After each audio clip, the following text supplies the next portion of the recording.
First it was Sheryl Swoopes, and then now it is a good friend of hers, actually, that just lost her damn job, bruh. Yeah. WNBA is currently undergoing a major shift as broadcasters who have repeatedly criticized Caitlin Clark are being quietly removed, with Cindy Brunson, one of the most vocal critics, now officially dismissed from all Phoenix Mercury broadcasts. Not just games involving Clark, and we'll explore her background, past remarks, and how the league and team made the decision to part ways. I'm telling y'all right now, you gotta pay close attention to what is happening in the W, dog. I spoke about this a few weeks ago. Seemed like every person that wronged Caitlin Clark in some way, shape, or form is no longer employed, is no longer in this damn league. Hot on the heels of Sheryl Swoopes being let go by Dallas just weeks ago, more details are now emerging that we'll dive into in this video. Is the WNBA finally making changes to remove voices that have consistently criticized its biggest rising star? And could this be just the start of a larger shift across the league? Everyone else is not there. Look at Kennedy Carter. Kennedy Carter's going on streamer podcasts as of right now to try to get back in the W, bro. I mean, she's trying anything to be relevant. What if the WNBA is finally taking action, recognizing that letting false narratives spread about its brightest star isn't just unfair to Caitlin Clark, but also damaging to the league's image and growth? The signs are becoming clearer. As yet another outspoken critic of Clark is shown the door, Cindy Brunson may not be a household name, but within WNBA circles, she's been a recognizable presence as a member of the Phoenix Mercury broadcast team. Over the years, she built her career covering women's basketball, yet things took a noticeable turn when Caitlin Clark entered the league as her commentary began shifting from objective analysis to what many felt was increasingly personal and critical in tone. Well, guess what, guys? The proof was in the pudding, because I'm here to tell you she ain't got no damn job right now, and she's going to be going on Gilbert Arenas probably for her next employment. Brunson's pattern became clear when she repeatedly fixated on downplaying Caitlin Clark's historic collegiate scoring record. Instead of celebrating the achievement, she consistently highlighted Sheryl Swoopes' legacy as somehow more valid, a narrative she pushed not just once, but over and over in her commentary. This wasn't casual criticism. It appeared to be a deliberate effort to undermine Clark even before her professional debut. But Brunson's narrative didn't stop there. She also floated an unfounded claim that Kelsey Mitchell, the Fever's established star at the time, wanted to leave Indiana. This went directly against Mitchell's own statements and actions, which showed strong loyalty to the team. In doing so, Brunson seemed to be stirring up unnecessary drama, risking disruption to team chemistry during a crucial season for the franchise. Truly be appreciated. Not only, you can't truly be appreciated. She showed up to a Caitlin Clark game wearing Sheryl Swoopes shoes. Like, she is as big, like, even looking back on it, she is as big as of a Caitlin Clark hater as there's been. Brunson's criticism wasn't limited to players. She directed her hostility toward the fan base as well. Her remarks about Fever supporters often strayed far from basketball commentary, veering into inflammatory territory.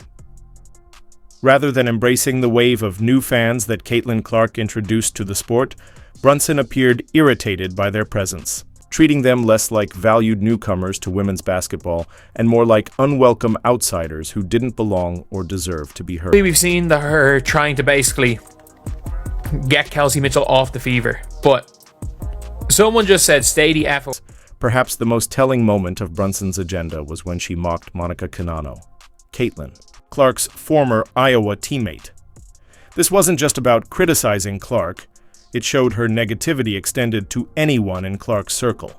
By taking aim at a young player who wasn't even a focal point in WNBA discussions, Brunson made it clear that her commentary wasn't rooted in basketball analysis. It was personal.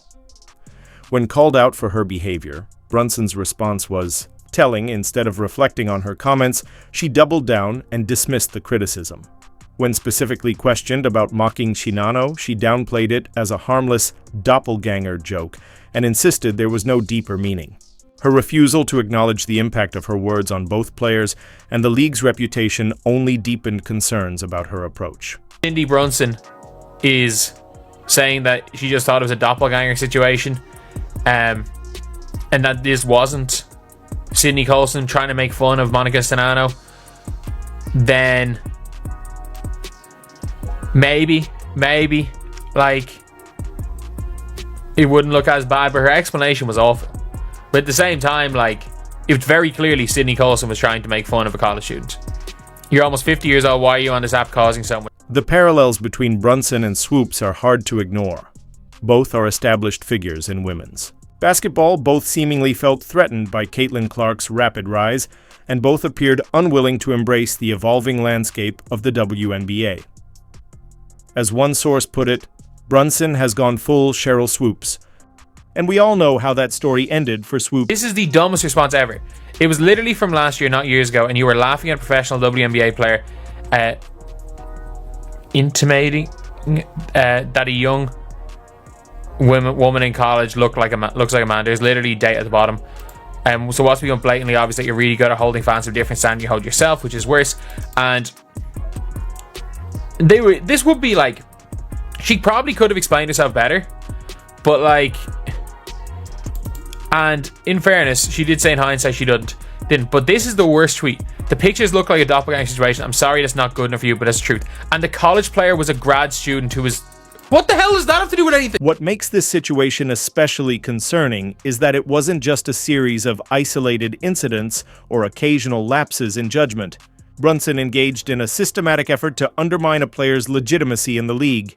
In any professional sport, there's room for critique and analysis, but when that criticism turns into a personal vendetta, extending beyond the player to their teammates, their team, and their fans, it crosses the line from professional commentary to something far less acceptable. To their credit, the Mercury organization finally recognized the harm Brunson's words were causing. Her commentary wasn't just damaging to Caitlin Clark, it was hurting the Mercury's brand and, by extension, the WNBA. In a league fighting to grow and gain mainstream attention, retaining someone who seemed intent on undermining its brightest star was simply bad for... She has gone full Sheryl Swoopes, and that's not good. It's not good for basketball, it's not good for the Phoenix Mercury, it's not good for her own career. And I do hope that she just deletes the Twitter app. And that is what I've said to Sheryl Swoopes. If you are Cindy Brunson, delete the Twitter app right. The Mercury's decision wasn't a mere slap on the wrist. It was a complete removal. While many teams tend to handle problematic broadcasters with standard damage control tactics, like reassigning them to less prominent games, issuing a carefully crafted apology, or imposing a brief suspension, Phoenix took a completely different approach. They scrubbed Brunson from every single broadcast scheduled for 2025, not just the Fever matchups, sending a clear message that this wasn't a situation they were willing to not want to celebrate people losing their job, but Cindy Brunson was legit unlistenable on the microphone, and that's not even including the anti-CC stuff. Swoopes gone, Brunson gone. They're weeding out of the fools is in full swing. WNBA teams and networks continues this trend and capitalize on their new eyeball. This comprehensive removal speaks volumes about how the Mercury viewed the situation. They didn't see it as just a Caitlin Clark issue that could be resolved by keeping Brunson away from Indiana games. Instead, they recognized it as a Cindy Brunson problem that had a broader impact on their entire broadcast operation and, by extension, their relationship with fans and the league. Clip 11. What's particularly telling is the timing. The Mercury waited until after the 2024 season concluded before making their announcement. This wasn't a rash response to a single inflammatory comment or a decision made under public pressure. Instead, it suggests a deliberate, calculated evaluation of Brunson's overall impact on their brand. The organization took its time, carefully assessed the situation, and made a strategic decision, away from the immediate spotlight of an ongoing season. Cindy Brunson, all right? Apparently she has been fired as well. Got clipped. And yeah, if you don't know this person, she was really nasty as well. I didn't necessarily talk about her too much, but yes, she was a nasty individual. Like nobody. Skip Bayless, to his credit, he knew who Lindsay Whalen was, he knew who Maya Moore was, wanted to have a conversation. So the fact that Stephen A is using my sister Sheryl Swoopes for clicks and likes is horrifying. And I implore everybody that can hear my voice to push back on Stephen A. and say, why won't you have Sheryl on? Why won't you have Monica McNutt back? Because they called him out. He just doesn't want to face the truth, and he wants to line up in the narrative behind everybody else that Caitlin Clark came down the mountain with tablets in her hand to save the WNBA. Here's a news flash. The W didn't need saving. It just needed promotion. The product has never been the problem. It has always been the promotion. And part of the problem comes from the fact that Stephen A. Smith makes more money than God. So when it came to like showing games at different times of the day and getting advertisers to line up, they had to pay Stephen before they could do right by the WNBA at ESPN, which is why ESPN lost out on this new multi-billion-dollar deal that involves 3 different platforms outside of ESPN. I just wanted to get that off. So, would you say you're protecting or helping Caitlin Clark with this type of statement that you dropped last year? How about you press Sheryl Swoopes to do the right thing and stop picking on Caitlin Clark? Stop saying nonsense about Caitlin Clark. Stop the race hate with Caitlin Clark. You so ready to press somebody, press your friend. Press your